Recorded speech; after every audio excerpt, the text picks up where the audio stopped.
Hey there, welcome back to X-Space Bali. Selamat datang kembali di X-Space. Ini merupakan pelajaran ke-8 level 5. Di mana kita akan lanjut belajar future perfect, tapi sekarang kita akan belajar keluarga negatif. Jadi sekali lagi sebelum kita lanjut, kita ingin ingatkan bahwa dalam bahasa Inggris ada 3 hal yang penting. Apa aja? Yang pertama, kalian harus ngeh konsep apa yang kalian pakai. Sejauh ini kita udah belajar 4 konsep ya kan? Apa aja? Konsep verb level 1-2, konsep adjektif level 3, konsep pasif level 4, lalu konsep perfect level 5. Itu jadi kalian harus ngeh kalian menggunakan konsep apa.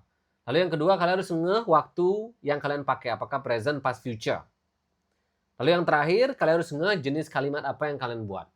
Apakah positif, negatif, interrogatif. Kalau kalian udah bisa melakukan itu, kemampuan bahasa Inggris kalian pasti akan sudah meningkat. Ketika kalian sudah berada di pelajaran ini, level 5, pelajaran 8, oke? Kalau ada yang nggak paham, balik dulu ya, jangan buru-buru. Nah, sekarang kita akan belajar membuat kalimat negatif di future perfect. Caranya sangat sederhana, tinggal tambah not. Oke, cuma yang kalian harus ingat adalah, apa yang harus kalian ingat? Not harus ditambah setelah kata bantu pertama. Jadi kan kata bantunya will have untuk future perfect kan.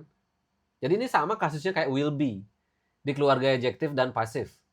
Not harus ditambah setelah kata bantu pertama. Jadinya bukan will have not tapi will not have.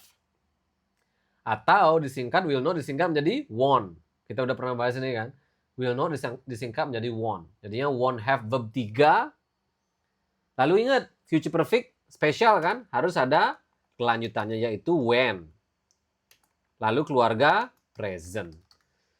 Oke, biar kalian ingat aja. Oke, itu ya.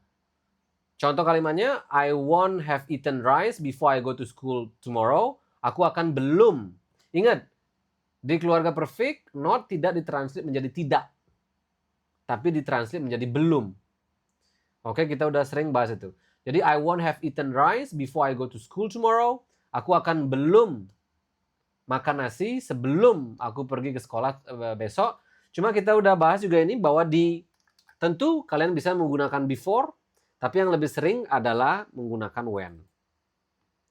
Oke, jadi biar kalian ngeh aja bahwa sebenarnya ada banyak kemungkinan untuk kata penghubungnya. Tapi untuk sekarang kita fokus aja dulu pada when, oke? She won't have drunk water when she studies tonight. Dia akan belum minum ketika dia belajar nanti malam.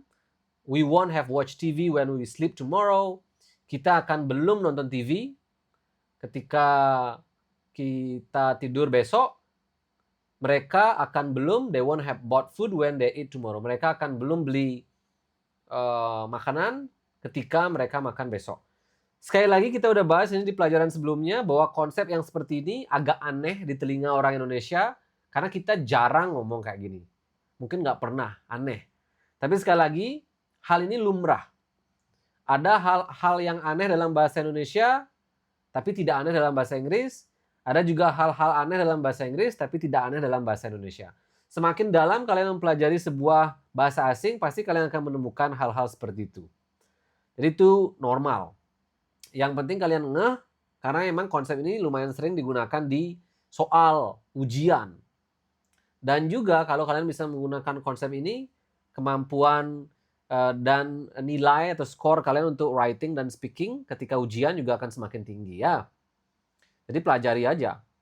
Oke, lalu ini belajar bercerita. I will go to school tomorrow, but I won't have eaten rice before I go. Nah ini sama kalimatnya kayak tadi. Jadi saran saya sekali lagi, tambahkan, panjangkan kalimatnya ya. Tambahkan kegiatan-kegiatan yang kalian alami sendiri menggunakan konsep lain. Apakah itu konsep verb kah, adjective kah, pasif kah, dan yang lain-lain.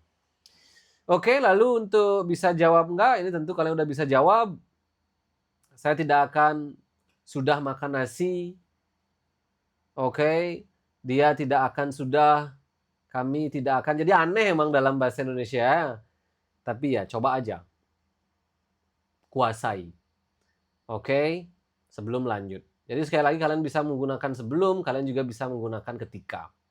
Oke, good job. Nanti kita belajar lagi yang lain-lain. Kita akan belajar nanya, cuma nanya juga sederhana di future perfect, tinggal to be-nya ke depan beres.